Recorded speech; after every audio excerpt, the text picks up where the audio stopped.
सभी व्यूअर्स का हमारे यूट्यूब चैनल लर्न डिप में स्वागत है। आज हम लोग आयोग एवं परिषदें से संबंधित जितने भी वस्तुनिष्ठ प्रश्न हैं उन सभी वस्तुनिष्ठ प्रश्नों का विस्तारपूर्वक हल करेंगे तथा उन सभी बिंदुओं पर चर्चा करेंगे जिनसे एग्जाम में प्रश्न पूछे जा सकते हैं।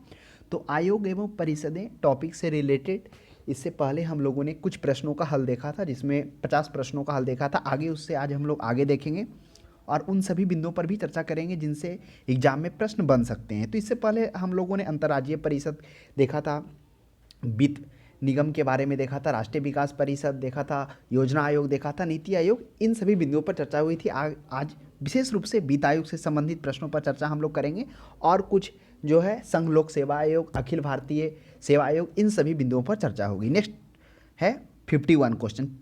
51 में देखेंगे क्या है। 51 क्वेश्चन में कह रहा है वित्त आयोग के अध्यक्ष की नियुक्ति कौन करता है। अब वित्त आयोग के बारे में पहले हम लोग जानेंगे कि यह वित्त आयोग है क्या। तो वित्त आयोग का अनुच्छेद 280 में वर्णन किया गया, जिसमें कहा गया है संघ एवं राज्यों के मध्य करों के विभाजन के लिए वित्त आयोग का गठन का प्रावधान किया गया है। तो इसके एक अध्यक्ष और 4 अन्य सदस्यों की नियुक्ति की बात की गई। यह नियुक्ति होगा वह किनके द्वारा किया जाएगा, वह राष्ट्रपति के द्वारा किया जाएगा। तो कह रहा अध्यक्ष की नियुक्ति कौन करता है, वो राष्ट्रपति करते हैं। तो इसके योग्यता के बारे में भी जान लेते हैं कि जो आयोग होता है उनमें क्या होता है। तो एक अध्यक्ष जो होता है, आयोग के अध्यक्ष, वह एक ऐसा व्यक्ति होता है जो सार्वजनिक कार्यों के विषयों में पर्याप्त अनुभव रखता है तथा शेष 4 अन्य सदस्य होते हैं। तो ध्यान में रखेंगे, कभी प्रश्न हो सकता है देखने को यह भी मिल जाए कि वित्त आयोग के अध्यक्ष के अतिरिक्त कितने सदस्य होते हैं। तो 4 अन्य सदस्य होते हैं। उन चारों की जो योग्यता होती है, पहला जो उच्च न्यायालय के न्यायाधीश या इसके योग्य जिनके हो वो व्यक्ति हो। दूसरे जो जिसे लोकलेखा या वित्त मामलों का विशेष ज्ञान हो। तीसरा जिसे प्रशासन एवं वित्तीय मामलों का अनुभव हो। चौथा ऐसा व्यक्ति जो अर्थशास्त्र का विशेष ज्ञाता हो। तो इस तरह से 4 जो अन्य सदस्य होते हैं उनकी योग्यता इस प्रकार से ध्यान में रखी जाती है। तो ध्यान में रखिएगा, वित्त आयोग के अध्यक्ष संबंधी जो नियुक्ति होती है वो राष्ट्रपति के द्वारा किया जाता है। वो 4 अन्य होते हैं उनकी भी नियुक्ति राष्ट्रपति ही करते हैं, लेकिन वो चारों अपने अपने क्षेत्र के लिए विशेषज्ञ होते हैं, जिसमें से हम लोगों ने देखा। नेक्स्ट प्रश्न है 52 में, कह रहा है वित्त आयोग के गठन कितनी अवधि के लिए होता है। अब कह रहा है वित्त आयोग एक संवैधानिक संस्था है, जिसकी चर्चा भी हम लोगों ने किया, जिसका अनुच्छेद 280 में वर्णन है, जिसमें संघ एवं राज्यों के मध्य कर के बंटवारे को लेकर वित्त आयोग के गठन की बात की गई है, जो राष्ट्रपति के द्वारा उसके अध्यक्ष की नियुक्ति की जाती है। तो कह रहा है कि गठन कितनी अवधि के लिए किया जाता है, यह 5 वर्षों के लिए किया जाता है। नेक्स्ट प्रश्न देखिएगा 53 में, भारतीय संविधान के अनुसार निम्नलिखित में से क्या संवैधानिक निकाय या संस्था है। अब कह रहा है कौन सा संवैधानिक निकाय। ऑप्शन में है वित्त आयोग, राष्ट्रीय विकास परिषद, नीति आयोग, इनमें से कोई नहीं। तो आइए इन सभी के बारे में पहले चर्चा करते हैं। नीति आयोग, नीति आयोग क्या था, हम लोगों ने देखा था योजना आयोग। योजना आयोग को खत्म कर क्या कर दिया गया था, उसके स्थान पर नीति आयोग का स्थान दिया गया, जो 1 जनवरी 2015 से प्रभावी हुआ। उसके बाद नीति आयोग से पहले योजना आयोग। योजना आयोग क्या था, वह एक मंत्रिमंडलीय प्रस्तावक संस्था था, जिसमें मंत्रिमंडल के द्वारा निर्णय लिया गया, उससे उद्भव था योजना आयोग। उसी के जब प्रथम पंचवर्षीय योजना के उत्तरार्ध में उससे राष्ट्रीय विकास परिषद 1952 में राष्ट्रीय विकास परिषद का गठन किया गया था।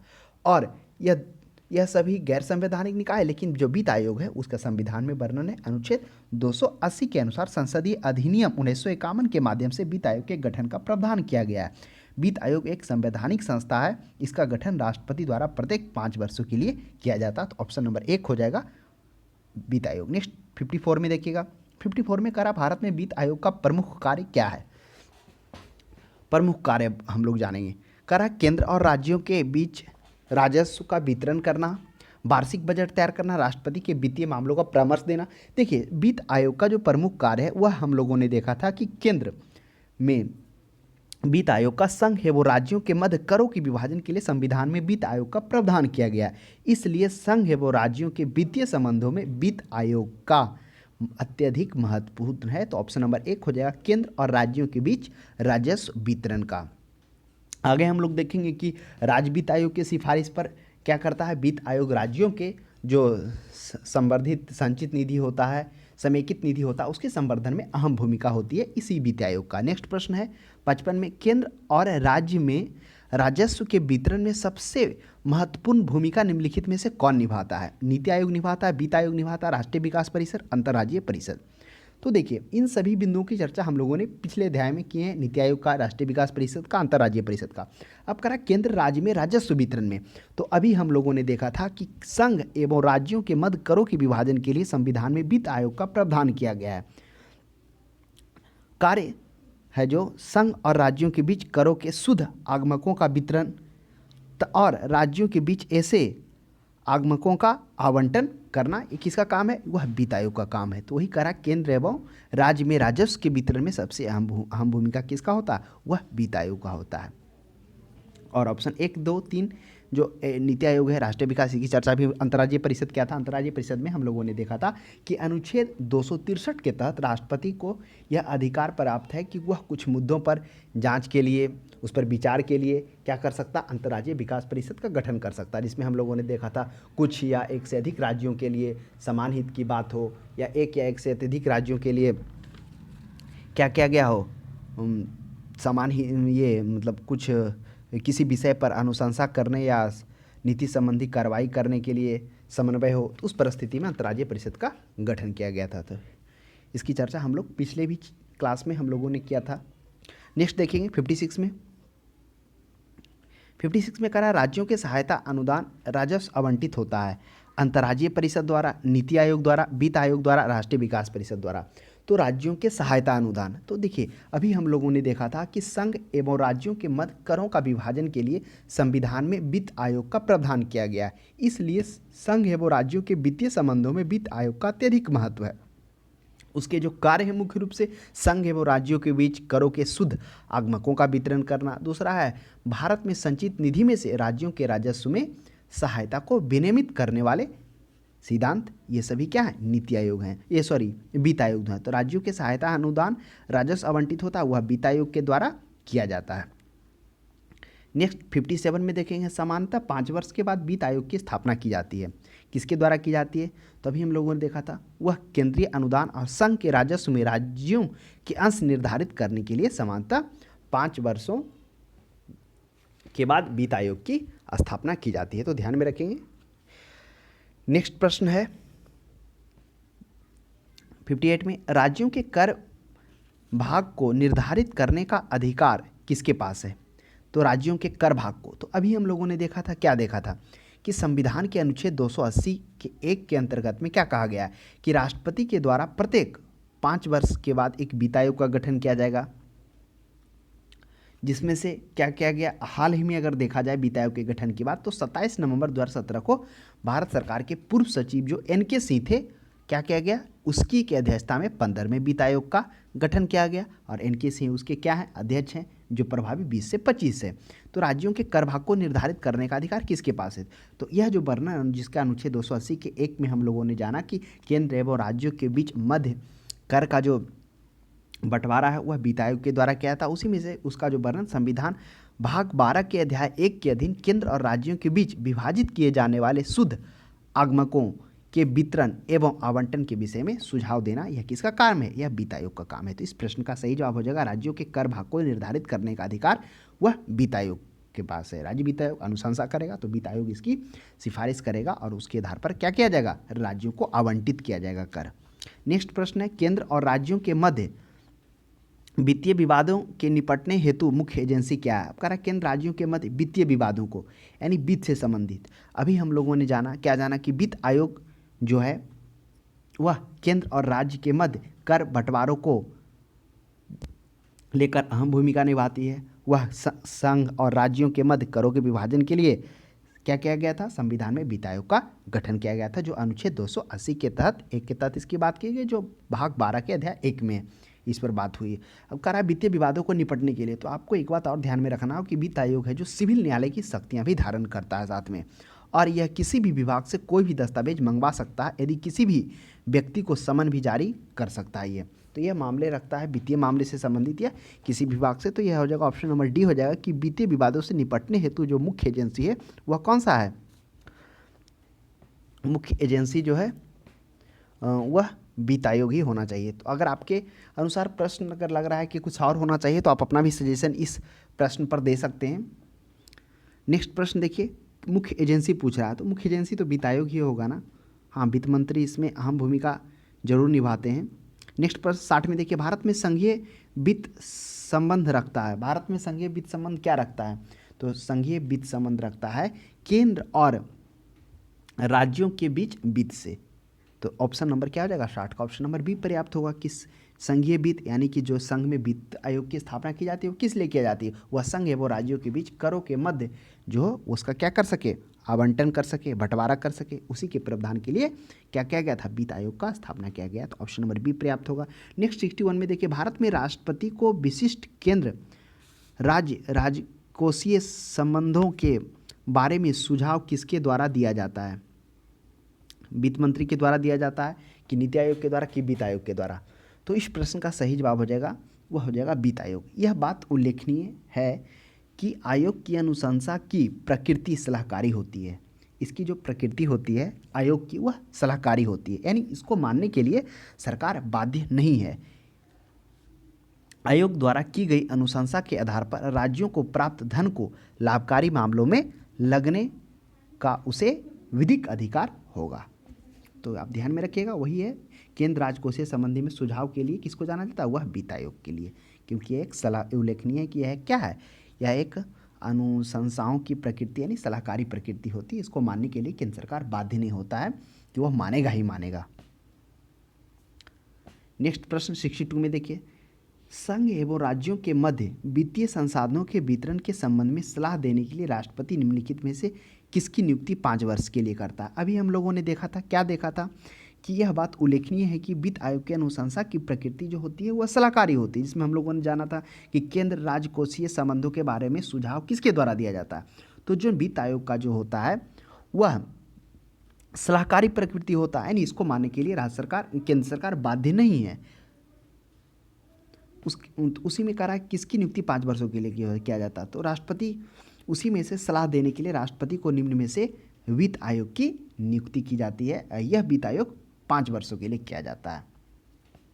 तो ऑप्शन नंबर बी हो जाएगा कि जो मध्य वित्तीय संसाधनों के वितरण के संबंध में यानी केंद्र एवं राज्यों के बीच जो मध्य क्या होगा, कर का जो आवंटन होगा उसके लिए एक वित्त आयोग की गठन किया गया और उस वित्त आयोग के अनुशंसाओं के आधार पर क्या कहता है, केंद्र एवं राज्यों के मध्य करों का बंटवारा किया जाता है। नेक्स्ट प्रश्न 63 में, कौन सा प्राधिकरण भारत में समेकित निधि में से राज्यों को राजस्व सहायता अनुदान देने वाले सिद्धांत की अनुशंसा करता है? तो कह रहा है भारत के समेकित निधि। देखिए समेकित निधि पहले जानेंगे कि क्या होता है। यह संचित निधि यानी संचित निधि वही संचित निधि जिसमें राजस्व जो भी हाल के ऋण हैं, ऋणों के पुनर्भुगतान, मतलब भारत में जितने भी हैं जो भारत सरकार का कंपनी है, एजेंसी है, यानी जिसके द्वारा भारत सरकार को क्या होता है, धन प्राप्त होता है, वह सभी संचित निधि में ही जाता है। ये सबसे बड़ी निधि संचित निधि की 266 में बात की गई एक में, तो सबसे बड़ा जो होता है वह संचित निधि ही होता है। जो होते हैं जितने भी संवैधानिक पद हैं उस पर जो जिनका भी वेतन दिया जाता है वह मुख्यतः संचित निधि से ही दिया जाता है। तो संचित निधि है तो उसी से है। प्राप्त तो करा है कि समेकित निधि में राज्यों को राजस्व सहायता अनुदान देने वाले सिद्धांतों की अनुशंसा, यानी कि समेकित निधि में से संचित निधि में से राज्यों के राजस्व के सहायता के अनुदान के लिए कौन अनुशंसा करेगा? तो वित्त आयोग करेगा। अभी हम लोगों ने देखा था क्या क्या देखा था कि 1951 जो अधिनियम था, संसदीय अधिनियम 1951 के माध्यम से वित्त आयोग के गठन का प्रावधान किया गया था, जहाँ पे राजस्व से संबंधित जो वितरण है वह वित्त आयोग के अनुशंसा पे किया जाएगा। हाँ, ये बात अलग है कि जो होती है केंद्र सरकार इसे मानने के लिए क्या है, बाध्य नहीं है। इसकी प्रकृति होती है वह सलाहकारी होती है। नेक्स्ट 64 में देखेंगे, निम्नलिखित में से कौन सा एक वित्त आयोग का कार्य नहीं है? अब वित्त आयोग, अभी हम लोगों ने जाना कि वित्त आयोग का क्या कार्य है। मुख्य रूप से संघ एवं राज्यों के मध्य करों के विभाजन को लेकर वित्त आयोग का महत्वपूर्ण कार्य, तो ऑप्शन नंबर ए हो जाएगा आयकर विभाजन। सहायतार्थ अनुदान, अभी हम लोगों ने देखा था कि सहायतार्थ अनुदार्थ में क्या देखा था कि संचित निधि में से राज्यों को अनुदान या सहायता दी जाएगी, किसके परामर्श पर? राज्य विकास परिषद के अनुशंसा पे भी, और वित्त आयोग अगर इसकी अनुशंसा करता है तो मुख्यतः अगर राज्य वित्त आयोग करेगा तो वित्त आयोग इसके बारे में सलाह करेगा केंद्र सरकार को, केंद्र सरकार फिर क्या करेगी, वह सहायता अनुदान। यह अनुच्छेद 275 में भी कहा गया है कि संचित निधि में से राज्यों को अनुदान या सहायता दी जानी चाहिए। उसके बाद है उत्पाद शुल्क का विभाजन, जो भी उत्पाद हुआ उसके शुल्क का जो विभाजन है वह भी वित्त आयोग के है। लेकिन व्यापार कर का विभाजन यह वित्त आयोग का कार्य नहीं है। तो ऑप्शन नंबर डी पर्याप्त हो जाएगा कि व्यापार के जो कर का विभाजन है वह वित्त आयोग के नहीं, लेकिन वो जो उत्पाद शुल्क का विभाजन है वो वित्त आयोग के। तो ये तीनों वित्त आयोग के अंडर में आता है। नेक्स्ट प्रश्न देखिएगा 65 में, राज्यों के वित्तीय आवंटन किसकी संस्तुति पर किया जाता है? तो राज्यों के जो वित्तीय आवंटन है अभी हम लोगों ने देखा था वह वित्त आयोग के अनुशंसा पे किया जाता है। कैसे किया जाता है वित्त आयोग पर? अभी हम लोगों को राज्यों के वित्त आयोग के अनुशंसाओं के आधार पर पंचायतों एवं नगर पालिकाओं के लिए संसाधनों की आपूर्ति हेतु राज्य की संचित निधि को संवर्धन किया जाता है।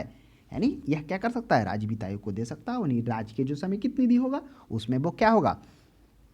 संवर्धन होगा।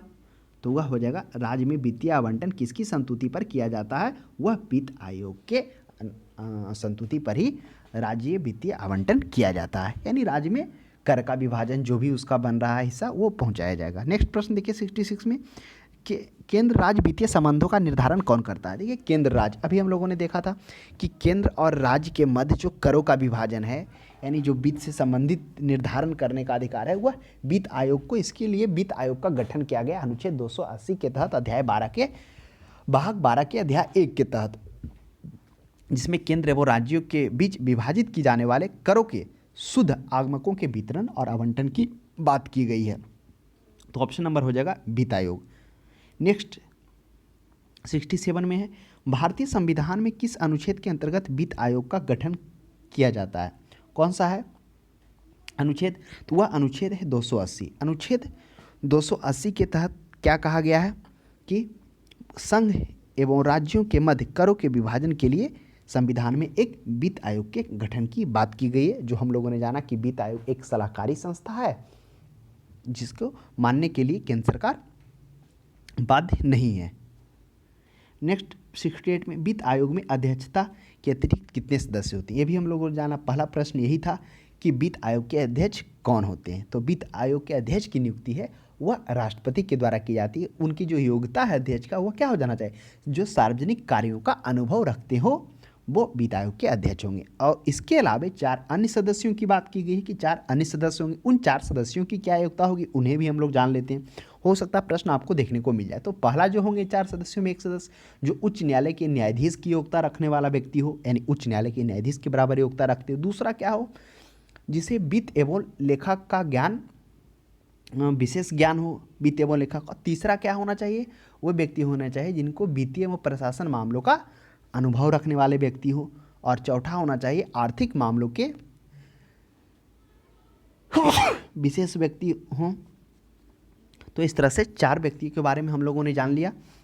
तो क्या हो जाएगा? अध्यक्ष के अतिरिक्त कितने सदस्य होते हैं? वो 4 अन्य होते हैं। 69 में देखेंगे, निम्नलिखित में से किस सेवानिवृत्ति नियंत्रक एवं महालेखा परीक्षक की को वित्त आयोग के अध्यक्ष बनाया गया जबकि ऐसी नियुक्ति करने पर वर्जना है? अब ऐसा प्रश्न क्यों कहा गया है कि नियंत्रक एवं महालेखा परीक्षक को वित्त आयोग का अध्यक्ष बनाया गया जबकि ऐसी नियुक्ति करने से वर्जना है? बिल्कुल सही बात है। अगर आप बात करेंगे नियंत्रक महालेखा परीक्षक कैग की चर्चा कौन सा अनुच्छेद में किया गया? अनुच्छेद 148 में। अनुच्छेद 148 में कैग की बात की गई है। कैग क्या होता है? यह केंद्र सरकार का एक सर्वोच्च लेखांकन संस्था होता है। थोड़ा सा हम लोग हाईलाइट हो जाते, पिछले क्लासों में तो इसकी चर्चा हुई थी। तो कैग भारत सरकार की सर्वोच्च लेखांकन संस्था होती है जो सिविल न्यायालय की शक्तियां धारण करती हैं। हाँ, ये लोक आयोग भी, जो वित्त आयोग है वह भी सिविल न्यायालयों की शक्तियां धारण करता है, जिसमें हम लोगों ने देखा था किसी के विरुद्ध समन भी जारी कर सकता है। उसके बाद इसके अंतर्गत, किसके अंतर्गत? नियंत्रक महालेखा परीक्षक के अंतर्गत किसी विभाग को लेखा प्रपत्र की जांच कर सकता है तथा किसी विभाग से दस्तावेज को भी मंगवा सकता है। ये इसकी जो कार्यकाल 6 वर्ष या 65 वर्ष की आयु तक होता है। इसके जो होते हैं सदस्य होते हैं, मतलब नियंत्रक महालेखा परीक्षक जो होते हैं वह अवकाश प्राप्त के बाद वह भारत की किसी भी पद पर नियुक्त नहीं हो सकते हैं, लाभकारी पद पर। तो उसी में से जो ए.के. चंदा एक ऐसे व्यक्ति थे जो नियंत्रक महालेखा परीक्षक होने के बावजूद भी वह क्या हुए थे? ये वित्त आयोग के अध्यक्ष बने थे। तो ये प्रश्न काफ़ी अच्छा प्रश्न है। चर्चा है 1954 से लेकर 1960 तक वो नियंत्रक महालेखा परीक्षक रहे थे और फिर उनको अध्यक्ष के रूप में 1961 के यानी सेवा से पदच्युत होने के बाद, सेवानिवृत्त होने के बाद इनको क्या किया गया था? वित्त आयोग का अध्यक्ष चुना गया था। जबकि ऐसा बिल्कुल मना है कि जो भी कैग के हैं उसको नहीं चुना जाएगा, मतलब सेवा अवकाश के बाद वो किसी भी सरकारी पद पर नियुक्त नहीं हो सकते। फिर भी एक अपवाद में है, तो ध्यान में रखिएगा। ए.के. चंदा प्रश्न आपको देखने को मिलेगा। नियंत्रक महालेखा परीक्षक में भी हम लोगों ने इससे रिलेटेड प्रश्न देखा था। नेक्स्ट देखिए 70 में प्रथम वित्त आयोग के अध्यक्ष कौन थे। अब आ गया काफ़ी अच्छा प्रश्न है, प्रथम वित्त आयोग। तो अभी हम लोगों ने क्या देखा था, अभी हम लोगों ने देखा था दो चर्चा किए थे। एक अभी किए तत्काल में जो थे AK चंदा जी, जो कैग यानी नियंत्रक महालेखा परीक्षक होने के बावजूद भी उनको वित्त आयोग का अध्यक्ष बनाया गया। उसके बाद हम लोगों ने देखा था कि 15वें वित्त आयोग की भी चर्चा हम लोगों ने किया था, कि जिसमें हम लोगों ने देखा था कि 2017 को 27 नवंबर 2017 को क्या किया गया था, NK सिंह जो भारत सरकार के पूर्व सचिव रहे थे, उनको क्या किया गया, 15वें वित्त आयोग का अध्यक्ष, आयोग का गठन किया गया 15वें वित्त आयोग का, जिसमें उनके अध्यक्ष था वही, उसके अध्यक्ष वही हैं, यानी उसका जो प्रभावी कार्यकाल है 20 से 25 है। लेकिन प्रथम वित्त आयोग के अध्यक्ष कौन थे, वो थे KC नियोगी जी। अब आपको माइंड में प्रश्न उठाओ KC नियोगी जी कौन थे, तो वो थे प्रथम वित्त आयोग। प्रथम वित्त आयोग का गठन 1951 में किया जाता है, लेकिन यह प्रभावी जो कार्यकाल होता है 52 से 57 होता है। तो उसके जो गठन किया गया था वो KC नियोगी के द्वारा ही किया जाता है। नेक्स्ट प्रश्न देखिएगा 71 में 15वें वित्त आयोग के अध्यक्ष कौन है। देखिए आ गया प्रश्न। अभी हम लोगों ने देखा 15वें वित्त आयोग का गठन 27 नवंबर 2017 को किया जाता है, लेकिन यह प्रभावी कार्यकाल 2020 से 25 होगा, ये कार्यकाल होगा। तो इस आयोग के अध्यक्ष जो NK सिंह को बनाया जाता है। NK सिंह कौन थे, थोड़ा इनके बारे में जानते हैं। NK सिंह के वित्त आयोग के मतलब ये भारत सरकार के पूर्व सचिव NK सिंह की अध्यक्षता में ही 15वें वित्त आयोग का गठन किया गया, जो प्रभावी कार्यकाल 20 से 25 है, जो उसके अध्यक्ष भी NK सिंह हैं। अगर NK सिंह की बात की जाए तो NK सिंह कौन है। NK सिंह तो भारत सरकार के पूर्व सचिव के साथ साथ 2008 से 2014 के बीच क्या हुए थे, बिहार में राज्यसभा के सदस्य रहे थे NK सिंह, यही है NK सिंह। तो ध्यान में रखिएगा 15वें वित्त आयोग के अध्यक्ष कौन है, NK सिंह है। नेक्स्ट प्रश्न 72 में निम्नलिखित में से कौन प्राधिकरण भारत की समेकित निधि में राज्यों को राजस्व की सहायता अनुदान देने वाले सिद्धांतों की अनुशंसा करता। अभी हम लोगों ने चर्चा किया समेकित निधि का अर्थ हुआ संचित निधि, यानी भारत सरकार की सबसे बड़ी संचित निधि, जिसमें तत्काल का ऋण हो गया, राजस्व हो गया, ऋणों का पुनर्भुगतान हो गया आदि के रूप में भारत सरकार की ओर से प्राप्त सभी धनराशि इसी समेकित निधि में प्राप्त होती है। भारत के जितने भी संवैधानिक पद हैं, जो गरिमा पद हैं, उन सभी का वेतन भी संचित निधि से ही दिया जाता है। तो उसी में से राज्यों के राजस्व के सहायता अनुदान के लिए अनुच्छेद 275 के तहत क्या क्या गया है, यह कहा गया है, क्या कहा गया है कि मतलब क्या हो सकता है, ये 75 के तहत संचित निधि में से राज्यों को अनुदान और सहायता दी जानी चाहिए। तो वह वित्त आयोग के अनुशंसा के आधार पर। नेक्स्ट प्रश्न देखिएगा, अगर आपसे अनुच्छेद पूछता तो ध्यान में रखिएगा, वह अनुच्छेद 275 में कहा गया है। क्या कहा गया है कि भारत की संचित निधि में से राज्यों को राजस्व के सहायता अनुदान के निर्धारित करने वाले सिद्धांतों को सुझाव देता है। नेक्स्ट प्रश्न 73 में वित्त आयोग का मुख्य कार्य क्या है। अब देखिए वित्त आयोग ऑप्शंस में बी में पढ़ते हैं, राज्यों का वित्तीय वितरण, केंद्र में पर वित्तीय वितरण, उपरोक्त में से कोई नहीं। देखिए राज्यों पर वित्तीय नियंत्रण से ज़्यादा प्रभावी होगा कि वो वितरण करता है। ऊपर ऑप्शन 1 में पढ़ते केंद्र केंद्रीय करों और राज्य के भाग तथा केंद्र द्वारा राज्यों के लिए दिए जाने वाले वित्तीय सहायता का सिद्धांत को निर्धारण करना, यह उपयुक्त और सबसे पर्याप्त आंसर है। जो वित्त आयोग का कार्य क्या है, तो हम लोगों ने देखा था संघ एवं राज्यों के मध्य करों के विभाजन के लिए संविधान में वित्त आयोग की बात की गई। तो करा केंद्रीय करों में से राज्यों के भाग तथा केंद्र द्वारा राज्यों को दिए जाने वाले वित्तीय सहायता के सिद्धांत पर निर्धारित है। दोनों हम लोगों ने देखा था, केंद्र करों में राज्यों का भाग जिसमें वित्त आयोग अनुशंसा कर रहा था, और फिर अभी हम तो केंद्र में राज्यों को ले दी जाने वाली वित्तीय सहायता, जिसमें अनुच्छेद 275 के तहत यह भी कहा गया था कि क्या होगा, संचित निधि में से राज्यों को सहायता दी जानी चाहिए। अनुच्छेद 275 ऑप्शन नंबर 1 पर्याप्त होगा। 74 में देखिए केंद्र और राज्य के बीच धन के बंटवारे के संबंध में कौन राय देता है। तो केंद्र और राज्य के बीच धन के बंटवारे को लेकर वित्त आयोग की अनुशंसा, वित्त आयोग का गठन किया गया, जो हम लोगों ने जाना था वित्त आयोग क्या है। यह बात उल्लेखनीय है कि वित्त आयोग अनुशंसाओं की प्रकृति क्या होती है, सलाहकारी होती है, यानी एक सलाहकारी संस्था, उससे मानने के लिए सरकार बाध्य नहीं है। आयोग द्वारा की गई अनुशंसा के आधार पर राज्यों को प्राप्त धन को लाभकारी मामलों में लगने का उसे विधिक अधिकार होगा। यह वित्त आयोग है। तो कौन कर सकता है बंटवारे के संबंध में राय देता है, वह वित्त आयोग देता है। यह एक क्या है, सलाहकारी होता है, लेकिन सरकार इसे मानने के लिए बाध्य नहीं है। 75 में देखेंगे संविधान के किस अनुच्छेद के द्वारा अखिल भारतीय सेवाओं का प्रावधान किया गया है। काफ़ी अच्छा प्रश्न है। अब आ जाइए अखिल भारतीय। तो देखिए अखिल भारतीय सेवा क्या है, पहले ये जानिए कि अखिल भारतीय सेवा है क्या। मुख्यतः अखिल भारतीय सेवा के अंतर्गत में 3 सेवाएं आते हैं। और पहला प्रशासनिक सेवा, लोक प्रशासनिक सेवा, उसके बाद क्या हो गया भारतीय पुलिस सेवा, और तीसरा भारतीय वन सेवा। तो ये तीनों आते हैं, लेकिन और भी बाद में शामिल किए गए हैं। तो अखिल भारतीय सेवा का इसका नामकरण क्यों हो गया? क्या स्वतंत्रता भारत के आज़ाद होने से पहले भी इस प्रकार की सेवाएं थी? तो हाँ थी, सेवाएं बिल्कुल थी, लेकिन नाम अलग था। थोड़ा सा समझते हैं। स्वतंत्रता पूर्व भारतीय सिविल सेवा जो है वह कहलाता था ICS कहलाता था। भारत में ब्रिटिश क्राउन की सेवाओं में सबसे वरिष्ठ थी। जो भारतीय सिविल सेवा का अतिरिक्त ब्रिटिश शासन के दौरान इंपेरियल पुलिस व्यवस्था थी, जो आज क्या कहलाता है IPS, भारतीय पुलिस सेवा कहलाता है। लेकिन स्वतंत्रता के पश्चात क्या हो गया, राष्ट्र की एकता, अखंडता और स्थिरता को बनाए रखने के लिए अखिल भारतीय सेवाओं की आवश्यकता पड़ी। वही संवैधानिक प्रावधान केंद्र एवं राज्यों के लिए एक समान या एक से अधिक अखिल भारतीय सेवाओं का सृजन करने हेतु संविधान में अनुच्छेद 312 में प्रावधान किया गया। क्या? भारतीय प्रशासनिक सेवा, भारतीय पुलिस सेवा का गठन किया गया। और फिर बाद में आप देखेंगे तो क्या किया गया, अखिल भारतीय सेवा के अंतर्गत में अखिल भारतीय वन सेवा यानी भारतीय वन सेवा को भी लाया गया। तो ध्यान में रखेंगे। तो अनुच्छेद 312 के तहत संसद द्वारा क्या किया गया, अखिल भारतीय सेवाओं का सृजन किया गया, जिसके अंतर्गत में भारतीय प्रशासनिक सेवा, भारतीय पुलिस सेवा और 1966 में भारतीय वन सेवा को भी लाया गया। नेक्स्ट प्रश्न देखिएगा। तो हम लोगों ने जान लिया अखिल भारतीय सेवा क्या है। मुख्यतः अखिल भारतीय सेवा है जिसमें क्या होता है, मुख्यतः 3 प्रशासनिक सेवाएं आते हैं जो भारत की एकता, अखंडता और स्थिरता को बनाए रखने के लिए इस प्रकार के क्या की गई, एक सेवाओं की व्यवस्था की गई, जो अखिल भारतीय सेवा के अंतर्गत में जाना गया। इसके अंतर्गत में प्रशासनिक सेवा, पुलिस सेवा और भारतीय वन सेवा को शामिल किया गया। नेक्स्ट प्रश्न देखिएगा, अखिल भारतीय सेवाओं का सृजन कौन करता है। अभी हम लोगों ने जाना कि अखिल भारतीय सेवाओं का नामकरण कैसे पड़ा, क्यों पड़ा। इससे पहले भी, हाँ, भारत की स्वतंत्रता होने से पहले भी इस प्रकार की सेवाएं हो रही थी, लेकिन वो भारतीय सिविल सेवा के नाम से जाना जा रहा था।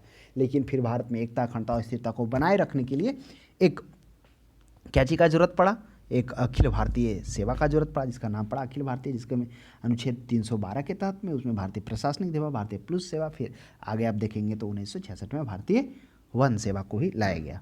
तो अखिल भारतीय सेवा का सृजन कौन करता है, तो वह उसकी सृजन 2/3 बहुमत से राज्यसभा के द्वारा किया जाता है। तो आइए इसके बारे में जानते हैं।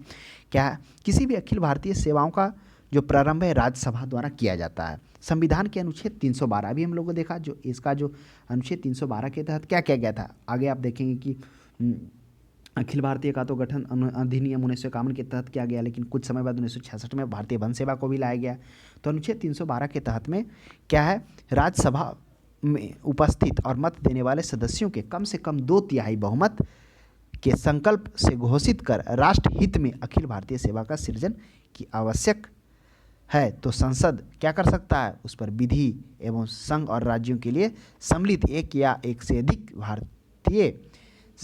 अखिल भारतीय सेवाओं का सृजन उपबंध कर सकता है। जिसमें एक या एक से अधिक के बोलने का मतलब क्या हो, जैसे पहले प्रशासनिक सेवा को रखा गया, फिर पुलिस सेवा, फिर वन सेवा, फिर लास्ट में देखेंगे भारतीय आयुर्विज्ञान सेवा को भी लाया गया, भारतीय न्यायिक सेवा को भी लाया गया। तो इन सभी को भी शामिल किया गया। तो यह जो अधिकार है उसको सृजन करने का वह राज्यसभा को है, जिसके अंतर्गत में वो संसद विधि द्वारा संघ और राज्य के लिए सम्मिलित एक या एक से अधिक क्या कर सकता है, अखिल भारतीय सेवाओं का सृजन के लिए उपबंध कर सकती। तो हमेशा ध्यान में रखिएगा, सृजन की बात आ जाएगी तो अधिकार राज्यसभा का है, 2/3 बहुमत से उसमें वो पद को शामिल कर सकता है अखिल भारतीय सेवा के अंतर्गत में।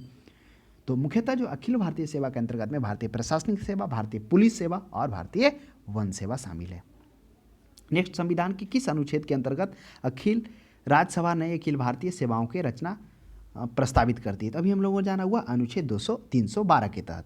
क्या था अनुच्छेद 312 के तहत, जिसमें हम लोगों ने देखा था किसी भी अखिल भारतीय सेवाओं का प्रारंभ राज्यसभा द्वारा किया जा रहा था। संविधान के अनुच्छेद 312 के अनुसार यदि राज्यसभा उपस्थित और मत देने वाले सदस्यों का 2/3 बहुमत से क्या करे, संकल्प घोषित करे कि राष्ट्र हित में अखिल भारतीय का सृजन आवश्यक है, यानी राष्ट्र के लिए वो जरूरी है, आवश्यक है, तब संसद विधि द्वारा संघ और राज्य के लिए सम्मिलित रूप से एक या एक से अधिक अखिल भारतीय सेवाओं का उपबंध सृजन कर सकता है, उपबंध ला सकता है, सृजन कर सकता है। जिसमें से क्या हम लोगों ने देखा कि 1951 के तहत भारतीय प्रशासनिक सेवा, भारतीय पुलिस सेवा, फिर कुछ समय बाद 1966 में भारतीय वन सेवा को शामिल किया गया।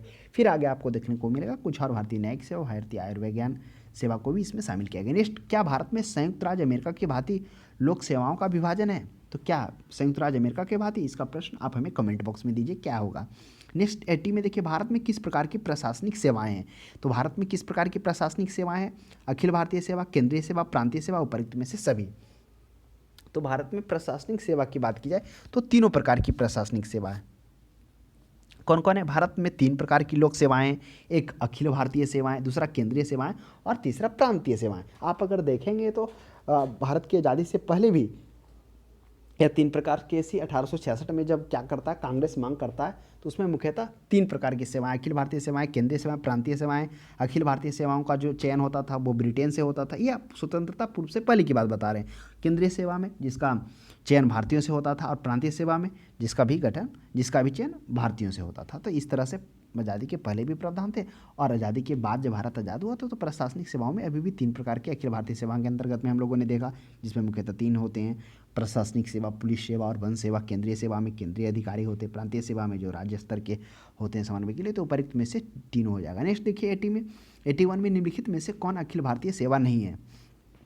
कौन अखिल भारतीय सेवा नहीं है? तो अब इस चीज़ को आपको जानना होगा कि हम लोगों ने जाना कि अखिल भारतीय सेवा क्या था, यानी भारत में एकता, अखंडता और स्थिरता को बनाए रखने के लिए क्या हुआ, अखिल भारतीय सेवाओं की आवश्यकता थी। और उसी के तहत संवैधानिक प्रावधान केंद्र और राज्यों के एक समान, एक या एक से अधिक अखिल भारतीय सेवाओं के सृजन हेतु संविधान में अनुच्छेद 312 के तहत क्या किया गया,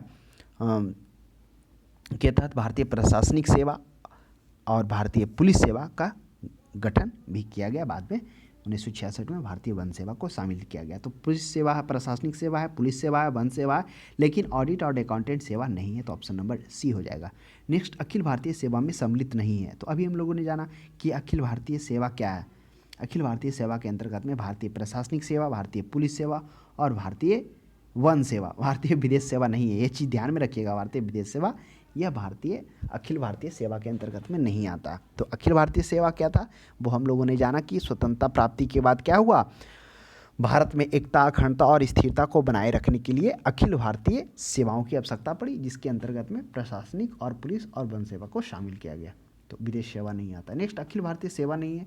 तो अखिल भारतीय सेवा नहीं है, अभी हम लोगों ने चर्चा किया कि भारतीय पुलिस सेवा है, यानी भारतीय पुलिस सेवा को इंग्लिश में IPS कहा जाता है, भारतीय प्रशासनिक सेवा को IAS कहा जाता है। जो सबसे बेस्ट चॉइस, यानी सबका जो चॉइस होता है वो ज़्यादातर भारतीय प्रशासनिक सेवा होता है, जो मात्र मतलब कहिए कि इसमें प्रतियोगिता भी काफ़ी ज़्यादा देखने को मिलता है। लगभग 100 सीट ही, 100 रैंक तक ही लोगों को प्रशासनिक सेवा मिल पाता है।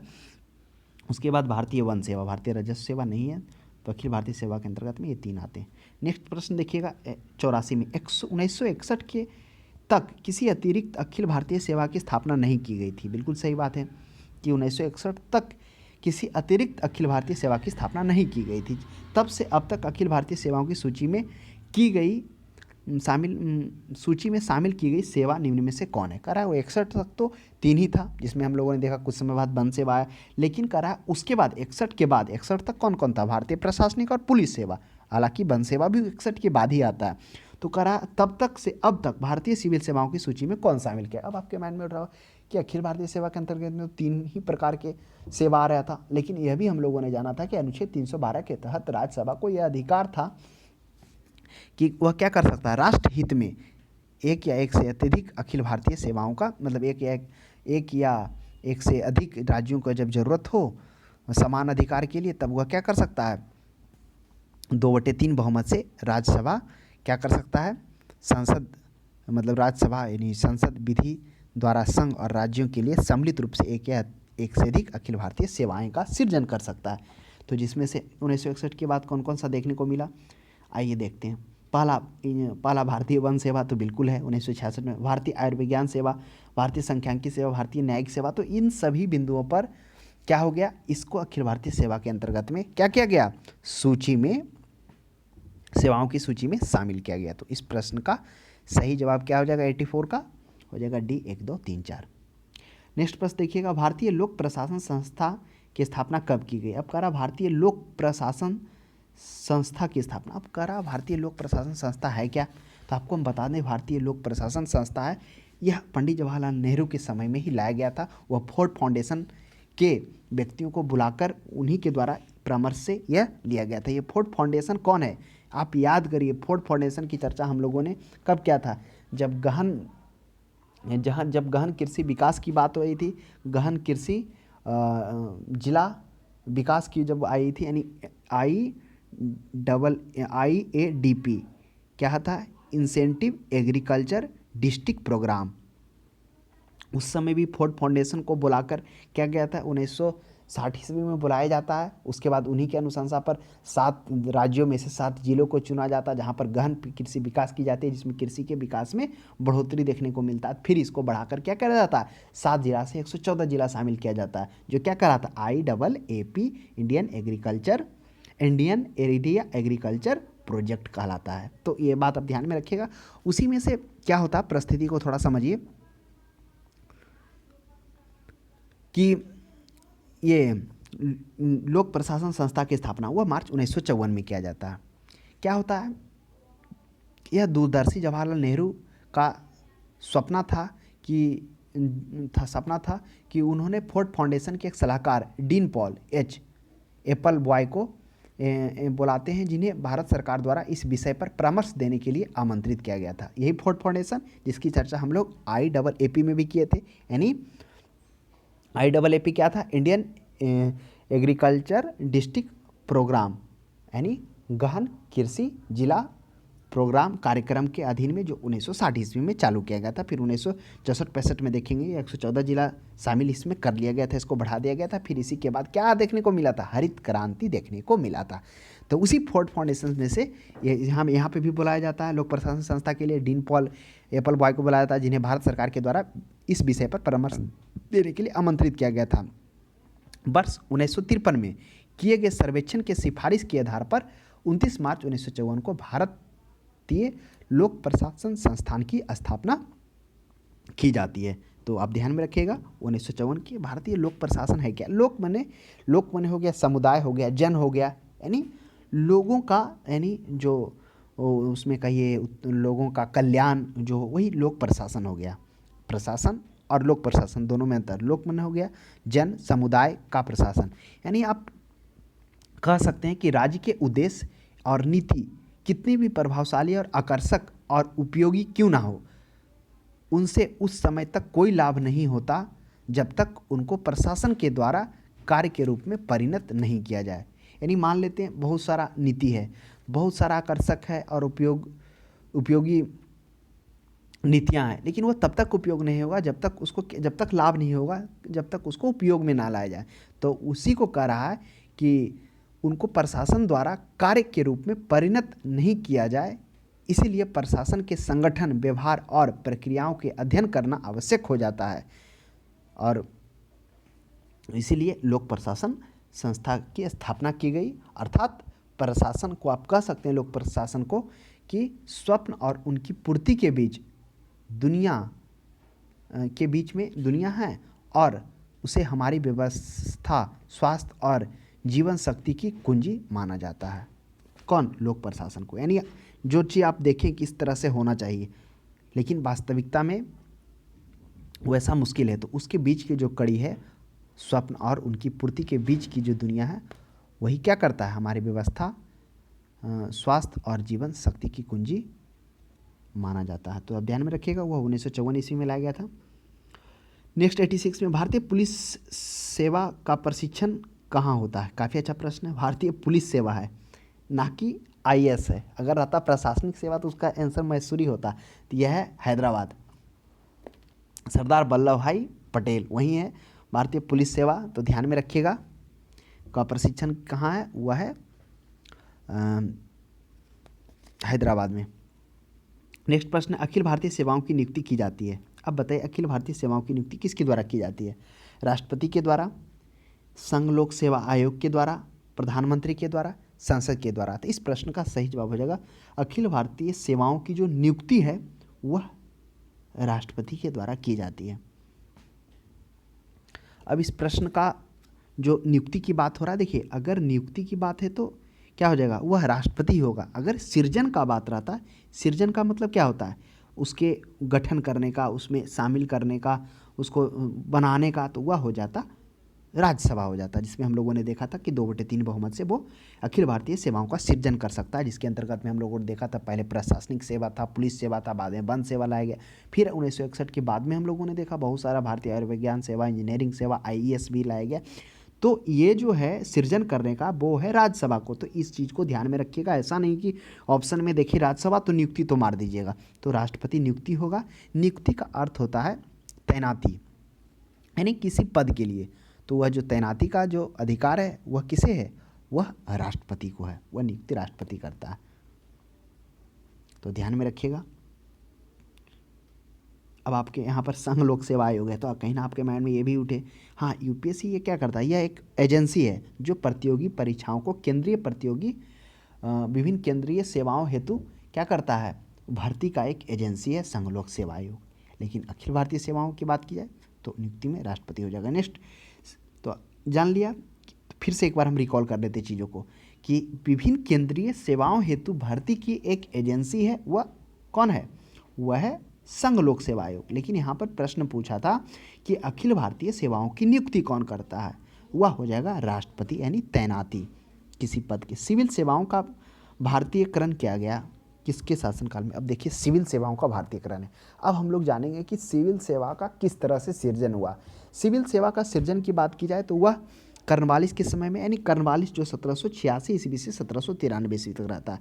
सिविल सेवाओं भारतीय सिविल सेवा की बात की जाए तो उसके गठन का जो है श्रेय वह कर्नवालिस को ही जाता है। फिर उसके बाद आप देखेंगे कि वर्ष 1800 ईस्वी में बेलेजली ने प्रशासन के नए अधिकारियों के प्रशिक्षण हेतु फोर्ट विलियम कॉलेज की स्थापना करता है, यानी 1800 में फोर्ट विलियम कॉलेज की स्थापना हो जाती। लेकिन आप आगे देखेंगे तो उस नए अधिकारियों के जो प्रशिक्षण के लिए फोर्ट विलियम कॉलेज की स्थापना की गई थी, बाद में उसको रद्द कर दिया जाता, वह 1806 ईस्वी में। फिर क्या होता है, 1833 ईस्वी में क्या होता है, चार्टर एक्ट द्वारा कंपनी के पदों हेतु भारतीयों के लिए प्रवेश द्वार खोल दिया जाता है, यानी भारतीयों के लिए भी प्रवेश द्वार खोल दिया जाता है। लेकिन आपको यह मालूम होना चाहिए कि कंपनी के उच्च पदों में नियुक्ति प्रारंभ से ही भारतीयों के लिए पूर्णतः प्रतिबंध था। खोल तो जरूर दिया जाता है लेकिन इसका वास्तविक रूप से क्या किया जाता है, अमल नहीं किया जाता है। फिर आप देखेंगे कि 1853 ईस्वी में क्या होता है, इसकी नियुक्ति प्रतियोगी परीक्षाओं द्वारा प्रारंभ कर दी जाती है। उसके बाद फिर भी हो जाने के बाद क्या हो जाता है कि प्रतियोगी परीक्षाओं द्वारा 1853 ईस्वी से स्टार्ट हो जाता है, यानी प्रतियोगिता परीक्षा के द्वारा इसका गठन। तो अभी हम लोगों को देखा था कि जो भारतीयों के लिए द्वार 1833 में खोल जाता है, लेकिन वास्तविक रूप से कभी भी इस प्रावधान का पालन नहीं किया गया, यानी भारतीयों को आगे नहीं आना दिया गया। कारण बोला जाता है कि कर्नवालिस का ऐसा मानना था कि भारत के प्रत्येक नागरिक भ्रष्ट है, इस प्रकार का उसका सोच था, ऐसा मतलब लिखा है। तो ये बात तो क्या हो गया, 1853 ईस्वी में प्रतियोगी परीक्षाओं के लिए भी आरंभ कर दिया गया। फिर आप देखेंगे क्या होता है 1861, यानी भारतीय सिविल सेवा अधिनियम 1861 को ध्यान में रखिए। इसमें क्या किया गया, प्रशासनिक सेवाओं में भर्ती के लिए अंग्रेजी माध्यम से एक प्रवेश परीक्षा इंग्लैंड में आयोजित की जाने लगी, जिसमें ग्रीक एवं लैटिन भाषाओं के विषय होंगे। तो उसी के बाद क्या होता है, जब इंग्लैंड में एक परीक्षा है, नहीं आपको एक परीक्षा इंग्लैंड में ही देना पड़ेगा जो अंग्रेजी में होगा या लैटिन या ग्रीक को एक भाषाओं को चयन करना होगा। उसी के बाद जब 1861 ईस्वी में क्या हो गया, इस तरह का भारतीय सिविल सेवाओं के रूप में प्रावधान आया। तब 1863 ईस्वी में जो पहले व्यक्ति होते हैं कौन होते हैं, सत्येंद्र नाथ टैगोर, जो क्या होते हैं वह ICS यानी भारतीय सिविल सेवा में चुने जाते हैं। फिर आगे आप देखेंगे सुभाष चंद्र बोस भी। तो करा भारतीयकरण लॉर्ड लिटन का शासनकाल कब होता है, मुख्यतः जो लॉर्ड लिटन वही आता है, वह 76 से मान लीजिए 76 से 78 ही होता है। तो वही 78 में क्या होता है, लॉर्ड लिटन ने प्रशासन में 1/6 जो अनुबंध पद होता है उसमें उच्च वर्ग के कुल भारतीयों के भरे जाने थे। ये बात करता है कि 1/6 होगा जो भारतीयों से भरा जाएगा उसमें से, लेकिन बाद में भी ये 8 वर्ष बाद समाप्त कर दिया था। तो इस कारण से लॉर्ड लिटन को भारतीयकरण कहा गया है। और इसी के शासनकाल में आप देखेंगे लॉर्ड लिटन के शासनकाल में पहले तो 23 वर्ष रखा जाता है इसका उम्र, जिसके कारण सत्येंद्र नाथ टैगोर को डिले होता है तैयार करने के लिए, वो इंग्लैंड जाते हैं, लेकिन ये एज के कारण वो पहला वर्ष फिर से उनको नहीं देने को मिलता है, फिर एज घटाकर 22 वर्ष किया जाता है जिसमें उनको मौका मिलता है, फिर 21 वर्ष किया जाता है, यानी 1860 में 22 वर्ष, फिर 1866 में 21 वर्ष किया जाता है, फिर लास्ट में 19 वर्ष, अंत में 19 वर्ष 1878 ईस्वी में किया था। तो लॉर्ड रीटन का भारतीयकरण इसलिए कहा गया था क्योंकि उनके शासनकाल में क्या किया था, सिविल सेवाओं को भी कम किया गया था। फिर बाद में आप देखेंगे लॉर्ड लीटन का जो 1876 से 78 था, 78 में हम लोगों ने देखा था कि 1/6 जो उच्च कुल के भारतीय थे उन्हें भरे जाने की बात कही गई थी कि 1/6 भाग भारतीय ही होंगे। तो इस तरह से भारतीयकरण लॉर्ड लीटन के शासनकाल में एक अधिनियम सिविल सेवाओं को लेकर आता है। नेक्स्ट प्रश्न देखेंगे, अखिल भारतीय सेवा का गठन कर सकता है, कौन कर सकता है? तो अखिल भारतीय सेवाओं का गठन ऑप्शन में है संघ लोक सेवा आयोग, प्रधानमंत्री, राष्ट्रपति और संसद। अभी चर्चा किए थे कि अखिल भारतीयों के सृजन का बात आता तो वह राज्यसभा था 2/3 बहुमत से, लेकिन इसमें तो राज्यसभा है ही नहीं, तो आ जाएगा अब अखिल भारतीय सेवाओं का गठन वो संसद को अधिकार है। संसद के अंदर ही तो राज्यसभा लोकसभा आता है ना, तो संसद पर्याप्त इसका आंसर होगा।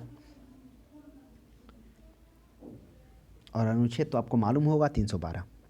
नेक्स्ट प्रश्न 90 में देखिए, 90 में कह रहा है कि भारतीय प्रशासनिक सेवा, भारतीय पुलिस सेवा को समाप्त करने की सिफारिश किसने की थी? काफ़ी अच्छा प्रश्न है।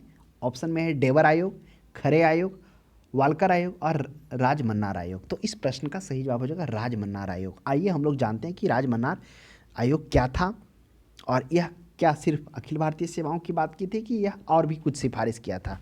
तो क्या होता है, 1970 में तमिलनाडु सरकार द्वारा केंद्र और राज्यों के संबंधों पर विचार करने के लिए राजमन्नार समिति का गठन किया जाता है।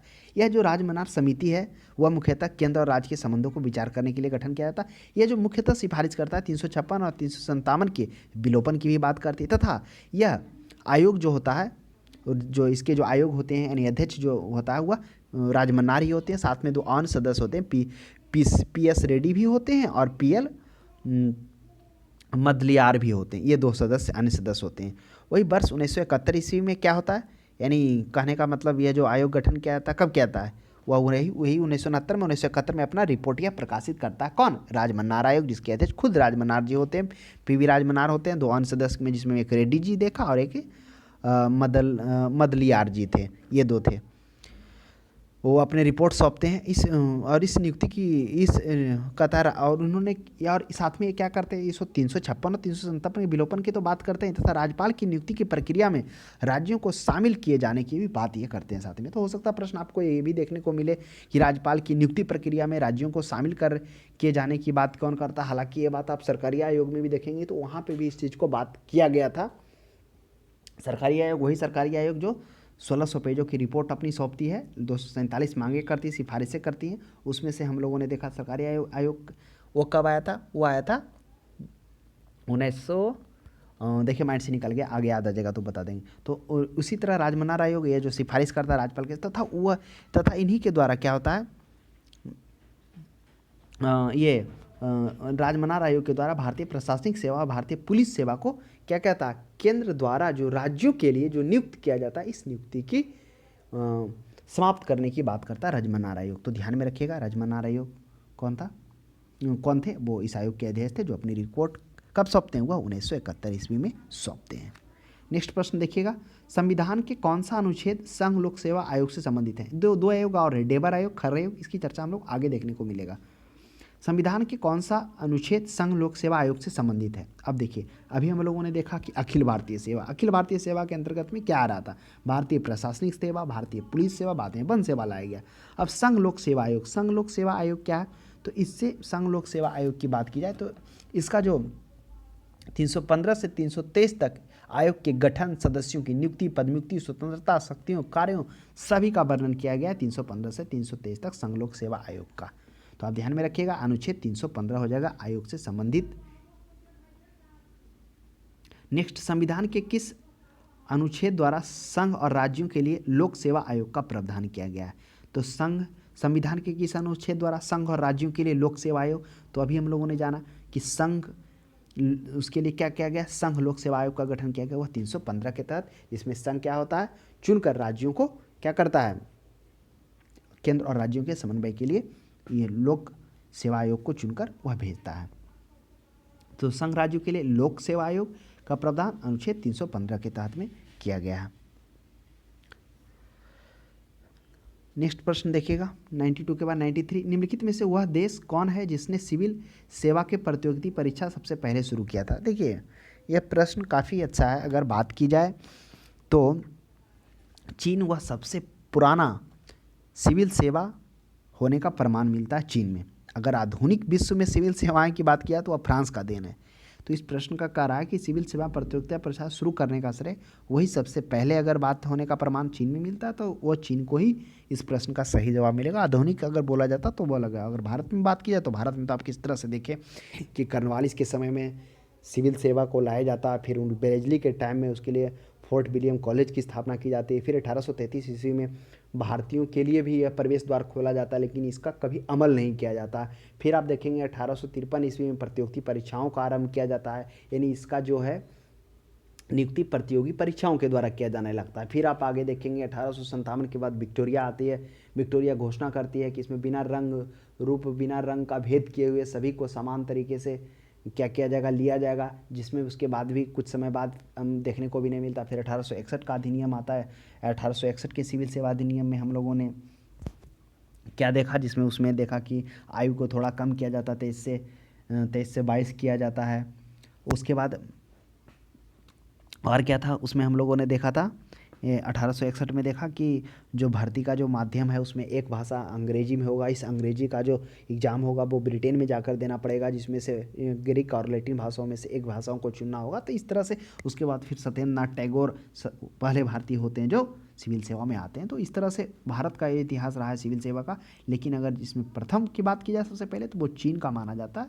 नेक्स्ट 54 में संघ लोक सेवा आयोग के प्रमुख कार्य क्या है। तो संघ लोक सेवा आयोग के जो प्रमुख कार्य हैं वो क्या है, प्रशिक्षण, भर्ती, निर्वाचन, प्रशासन एवं संचालन। तो देखिए संघ लोक सेवा आयोग का जो मुख्य कार्य है वह क्या है, भर्ती का कार्य है। अब आपके माइंड में ऐसा क्यों उठ रहा होगा, क्योंकि देखिए संघ लोक सेवा आयोग की अभी हम लोगों ने चर्चा किया, यह मुख्यतः क्या है, एक केंद्रीय सेवाओं हेतु एक भर्ती एजेंसी है।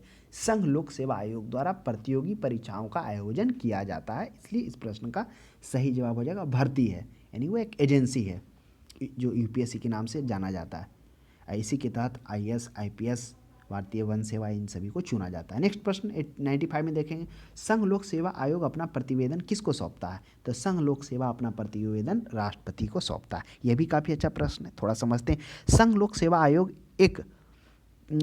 सेवा आयोग का यह कर्तव्य होगा कि वह राष्ट्रपति को आयोग द्वारा दिए गए कार्य के बारे में प्रतिवर्ष अपना प्रतिवेदन दे, यानी प्रतिवर्ष जो भी है उसको अधिकार है कि वो राष्ट्रपति को दे, और राष्ट्रपति ऐसा प्रतिवेदन प्राप्त करने पर उन मामलों के संबंध में अधिक कोई है जिनमें आयोग की सलाह स्वीकार नहीं किया गया है तो उसको क्या करना होगा, ऐसी अस्वीकृति के कारणों का स्पष्ट करने वाले ज्ञापन को उस प्रतिवेदन के प्रति संसद में प्रत्येक सदन के समक्ष वह रखना होगा, उसको प्रतिवेदन रखवाएगा। तो ये बात को आप ध्यान में रखना, प्रतिवेदन माने वह प्रतिवर्ष वह राष्ट्रपति को सौंपेगा। मान लेते हैं कुछ सजेशन दिया गया और उसको नहीं माना गया, किसके द्वारा, आयोग की सलाह स्वीकार नहीं की गई थी, और अगर मान लेते हैं कोई आयोग को सजेशन होगा वो स्वीकृति नहीं दिया तो उसकी अस्वीकृति उसको कारणों को स्पष्ट करना होगा, और उस कारण को क्या करना होगा, उस प्रतिवेदन जो भी सौंपा उसको संसद में रखा जाएगा। तो यह ध्यान में रखिएगा, संघ लोक सेवा अपना प्रतिवेदन यानी एक तरह से रिपोर्ट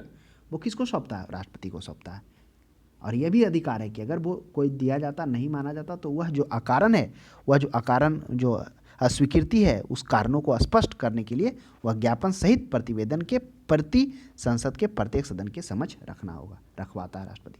नेक्स्ट, संघ लोक सेवा आयोग के अध्यक्ष के अलावा कितने सदस्य होते हैं। तो एक अध्यक्ष होते हैं और 9 अन्य सदस्य होते हैं। तो ध्यान में रखिएगा, हो जाएगा ऑप्शन नंबर बी, हो जाएगा 9 होगा संघ लोक सेवा आयोग। अब आपके माइंड में उठा होगा संघ लोक सेवा आयोग के जो अध्यक्ष होते हैं अन्य सदस्य, इसकी नियुक्ति कौन करता है। तो अध्यक्ष और अन्य सदस्यों की नियुक्ति राष्ट्रपति के द्वारा की जाती है। इसमें एक बात इसकी जो योग्यता है, कम से कम आधे ऐसे होने चाहिए जो क्या हो, कम से कम 10 वर्ष तक क्या हो, केंद्र सरकार या राज्य सरकार के अधीन वो क्या किए हो, कार्य किए हो।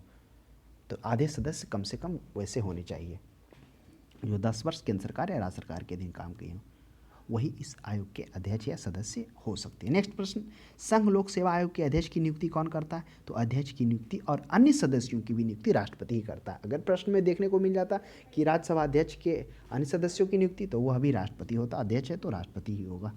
नेक्स्ट प्रश्न देखिए, संघ लोक सेवा आयोग के अध्यक्ष अपना त्यागपत्र किसको सौंपता है? तो अभी हम लोगों ने देखा था कि संघ लोक सेवा आयोग की नियुक्ति राष्ट्रपति करता, तो स्वाभाविक सी बात है नियुक्ति वो करेगा तो अपना राष्ट्र त्यागपत्र भी उसी को सौंपेगा, तो अपना त्यागपत्र भी राष्ट्रपति को सौंपता है। नेक्स्ट है, संघ लोक सेवा आयोग के अध्यक्ष की पदावधि कितनी होती है? तो संघ लोक सेवा आयोग के पदावधि होता है 6 वर्ष या 65 वर्ष की आयु तक, जो भी पहले हो वही उस आयोग के अध्यक्ष की पदावधि होती है। तो ध्यान में रखिएगा, हम लोगों ने जाना कि संघ लोक सेवा आयोग के जो अध्यक्ष होते हैं उसकी नियुक्ति की जाती है तथा अन्य सदस्यों की नियुक्ति वो दोनों राष्ट्रपति के द्वारा की जाती है। उसमें से योग्यता जो हम लोगों ने देखा कि कम से कम आधे सदस्य केंद्र सरकार या राज्य सरकार के अधीन 10 वर्षों तक कार्य का अनुभव प्राप्त हो, वही व्यक्ति अध्यक्ष या अन्य सदस्य बन सकते हैं।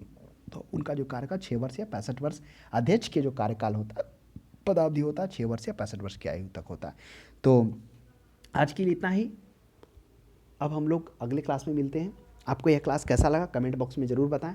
इनसे रिलेटेड जो प्रश्न है एग्जाम में आपको देखने को मिलेगा।